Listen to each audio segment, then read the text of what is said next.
Olá, amiguinhos e amigolas, sejam bem-vindos a mais uma review aqui no seu canal Rádio de Pilha Driver. É isso aí, pessoal, essa demorou, mas chegou. Rolou aí no último final de semana, não foi nem nesse, foi no outro lá, né, no domingo, o evento Impact Wrestling Homecoming, diretamente lá do Asylum em Nashville, no Tennessee. Eu sou o Menino Tanaka, muito prazer, e vamos juntos aí revisar este evento. Vamos lá? A primeira luta do show foi uma Ultimate X Match pelo Impact X Division Title que tava vago. O Rick Swann derrotou o Ethan Page, o Jake Crist e o Trey Miguel aos 14 minutos quando pegou o cinturão. A história da luta é que o cinturão ficou vago porque o Brian Cage optou por entregá-lo para que tivesse uma oportunidade de lutar pelo título principal. Então eles fizeram 4 lutas classificatórias no Impact e os 4 vencedores se enfrentaram no pay-per-view. Eu achei essa luta interessante, só que algumas coisas me incomodaram profundamente. É perfeitamente normal que o fã do High Flying tenha achado essa luta excelente e até a melhor do show, mas ela me incomodou em alguns pontos que nem foram só por culpa dos lutadores. A produção do evento fez questão de arruinar todo e qualquer spot que alguém ia voar de algum canto, porque eles abriam a câmera e aí mostrava lá os bonitões se arrumando, né, pra segurar o cara que tava voando. Ou sou eu que tô prevendo as coisas, ou eles estavam fazendo isso em demasia. Só que o público tava bem empolgado, então isso não afetou a experiência por lá. Pela telinha foi uma bola fora bizarra do Impact. Outra coisa, selling. Tudo bem que não é uma luta pra você vender golpe, mas não custa nada ter um pouquinho de coerência e deixar o cara que tomou lá um tombstone na rampa de ferro de fora por alguns instantes a mais. Mas tirando isso, eu gostei bastante assim da performance do Ethan Page, numa perspectiva de oportunidade que será aproveitada, o momentum que ele criou. E do Rick Swann eu gostei da vitória, tanto como posição para o futuro, quanto a forma que ele venceu. Primeiro ele caiu em pé e surpreendeu o Trey Miguel, logo chegou mais rápido e conseguiu prender o cinturão nas pernas, e eu achei isso bem bacana. Ele é um cara muito bom para essa divisão e pode gerar combinações interessantes. Sobre a luta, se você gosta de muito voo e pouca lógica, essa luta é pra você. Mas não teve nada de tão inovador que você não tenha visto em outra boa luta entre High Flyers. Logo na sequência, nós tivemos uma Tag Team Match entre Ali e Su Yung, derrotando aí a Jordynne Grace e a Kiera Hogan aos 8 minutos e 58 por submissão técnica ou referee stoppage, após a Ali colocar a Kiera Hogan no Mandible Claw com a luva sangrenta. A história da luta é que a Ali tentou salvar a Kiera Hogan do demônio e acabou ficando sem alma. Por conta disso, ela virou um personagem mais dark e se aliou com a Su Yung, que era uma mulher que ela estava rivalizando praticamente por todo o ano de 2018. E a amiga pela qual ela sacrificou a alma acabou se tornando o principal alvo dela. Uma semana antes do show, a Ali derrotou a Kiera Hogan e, junto a Su Yung, atacou a Kiera até a Jordynne Grace aparecer, salvar ela, e fez essa luta de duplas aí para o pay-per-view. Essa luta foi legalzinha em alguns momentos, em outros momentos foi ruim, mas serviu para o que se propôs. Deu algum tempo para Jordynne Grace mostrar o potencial dela, deu tempo de mostrar o potencial da Kiera Hogan também, e também trabalhou o personagem demoníaco aí da Ali e da Su Yung. Para efeitos de história, foi um resultado lógico e o retorno aí da Rosemary era algo que todos estavam prevendo e que todos gostaram. Tem horas que eu sinto que pelo menos metade do plantel da Impact ou tá possuído pelo demônio ou é psicopata, só que eu acho que é só impressão minha, né? Logo na sequência nós tivemos uma Falls Count Anywhere Match, com Eddie Edwards derrotando Moose aos 13 minutos e 15 por pinfall, após bater com o candlestick na cabeça do Moose e aplicar o seu Future Shock DDT. Essa luta tem uma história longa, então nós vamos aí para o mais recente. Ela estava programada para o Bound for Glory, porque o Moose atacou o Ed pelas costas e tal, só que a luta se tornou uma luta de duplas, com o Tommy Dreamer ficando com o Eddie e o Killer Cross ficando com o Moose.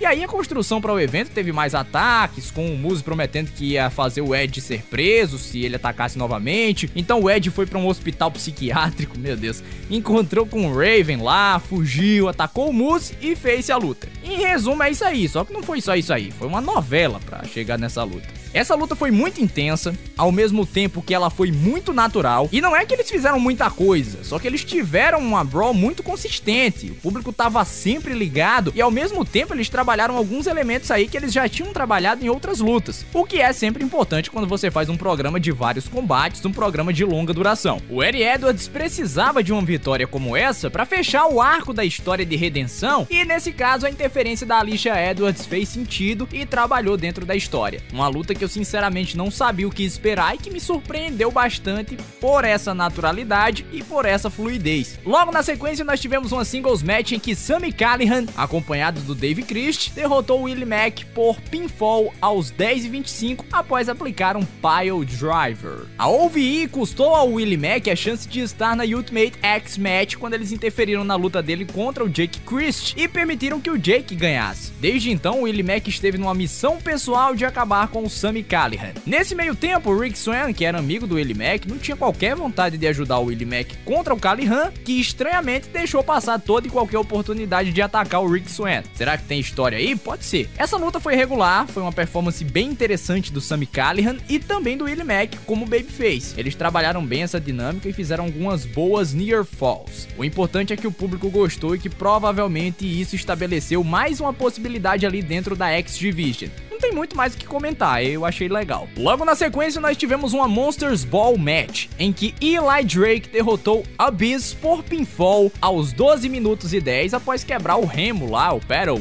na cabeça do Abyss. No Bound for Glory, o Eli Drake acabou atravessando uma mesa de madeira pelas mãos do Abyss, após ele derrotar com sucesso James Ellsworth numa Open Challenge. Após isso, o Eli entrou numa missão de processar a empresa por ser um lugar de trabalho inseguro e essas coisas, e o caso chamou a atenção do alter ego do Abyss, o Joseph Park. Após um tempo, quando eles iam ler os detalhes do processo, Eli atacou o indefeso advogado e então se assumiu como o último de uma geração que está morrendo e disse que caras hardcore como o Abyss arruinaram o negócio. Isso levou a uma breve rivalidade com o Tommy Dreamer, a quem ele derrotou numa hardcore match, e então eles anunciaram que ele enfrentaria um monstro na Monsters Ball Match. Essa luta passou do ponto, o Abyss claramente não tem mais condições de estar em combates desse tipo, nem em combates, então ele tem que ser tratado como uma atração rápida de preferência. Eu gosto do Eli Drake, eu acho que ele merece muito mais oportunidades do que ele tem recebido, e ele ter vencido a luta daquela maneira mais brutal foi muito interessante para estabelecer essa atitude e tudo o que ele dizia. Ah,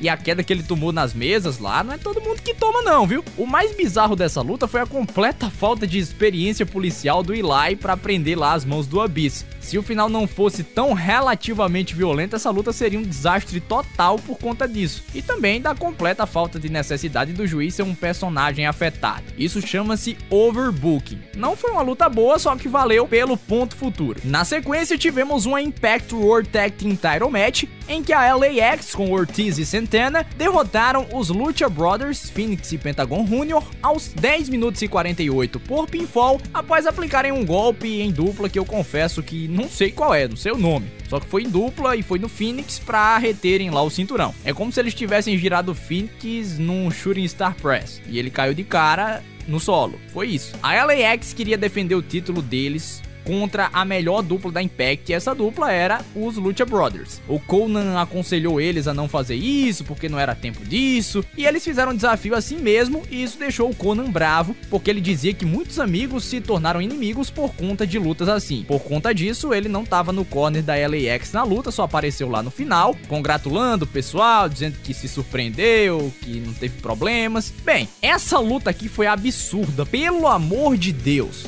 Sem dúvida foi o melhor minuto inicial de combate que eu vi nos últimos tempos e quiçá que eu já tenha visto. Eu vi muitas sequências impressionantes, como o dive teleguiado do Phoenix pelo Pentagon, a quebra de pinfall do Pentagon emendada com o Canadian Destroyer, tudo isso simplesmente inovador e incrível. Méritos completos para a LAX, que é super underrated nesse negócio, e os Lucha Brothers, que merecem muito, mas muito mais sucesso. Minha única crítica foi esse final que veio do nada, mas essa luta aqui é uma forte candidata à melhor luta de duplas do ano, e olhe que nós estamos apenas em janeiro. Na sequência tivemos o co-main event da noite, que foi a Impact Knockouts Title Match com a Gayle King como Special Guest Referee, em que a Taya Valkyrie derrotou a Tessa Blanchard por pinfall aos 10 minutos e 30 após aplicar um Road to Valhalla. Isso depois de um hit defeat da Gayle King para se tornar a nova campeã. Essa luta foi uma revanche do Bound for Glory. A Tessa ganhou a luta, só que não de maneiras corretas, então a Taya pediu uma revanche e conseguiu. Aí a Tessa Blanchard usou táticas piores, nocauteou o árbitro quando a Taya estava prestes a ganhar, e depois a Tessa atacou um árbitro semanas depois, e essa confusão acabou envolvendo até a própria Gayle King para separar. Isso eventualmente fez ela se tornar a Special Guest Referee dessa luta. Senhor Jesus, dai paciência para quem não tem, porque eu não consigo entender os motivos para eles estragarem completamente uma luta que tinha o mínimo de potencial. Duas lutadoras com a capacidade de oferecer algo muito melhor, principalmente a Tessa,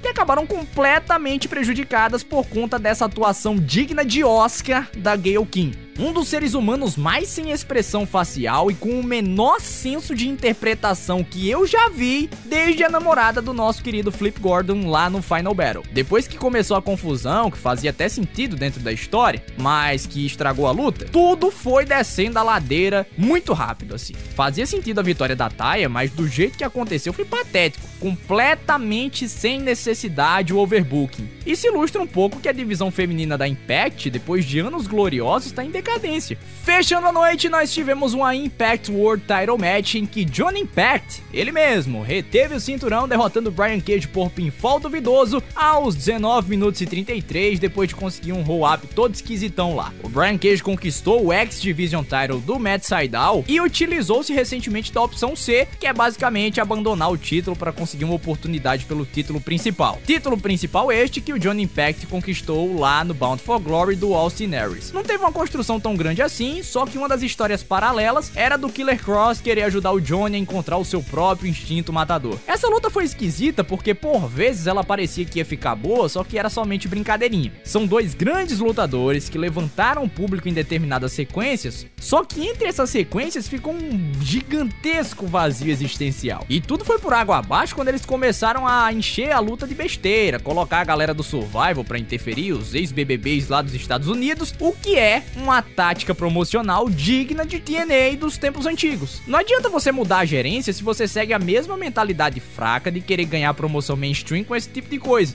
Fora que o final da luta também foi horroroso, dúbio, ninguém entendeu nada, estragou o belíssimo clima pré-luta que tava rolando, teve entrada do Terminator, teve tudo isso. Me decepcionou de uma maneira gigante esse main event e eu nunca tive tão feliz com a aparição do Killer Kross quanto ao assistir esse evento. O Homecoming acabou começando como um evento cheio de potencial, algumas lutas muito consistentes, muito boas, só que o final acabou fazendo a gente esquecer um pouco esse ar de renovação e se decepcionar com esse ar de TNA. Isso no show que eles dão um passo bem legal, que é o de transmitir os shows semanais simultaneamente lá no Pursuit e na Twitch, é algo ruim. Para o objetivo, as lutas conseguiram o que queriam, mas num aspecto técnico, que é a minha preferência pessoal, isso arruinou um pouco a experiência. Ao final das contas, fica a recomendação para que vocês assistam pelo menos a Tag Team Title Match e Eddie Edwards vs Moose, que foram as duas melhores coisas que eu vi. De resto, pode pular. Não foi um evento tão legal assim, na minha concepção, ainda mais quando ele foi realizado pouco depois do Wrestle Kingdom, né? E aí, você, o que é que você achou aí? Deixa o seu comentário, você acha que eu fui um pouco crítico? Peço até desculpas pelo meu desconhecimento de algumas coisas mais técnicas assim, porque de fato eu não acompanho o Impact. Então se eu pequei em algo, se eu disse alguma besteira, por favor me corrija que eu não hesitarei em dar os créditos para você aí nos comentários, tá certo? No mais é isso, pessoal. Tchau, tchau, galera.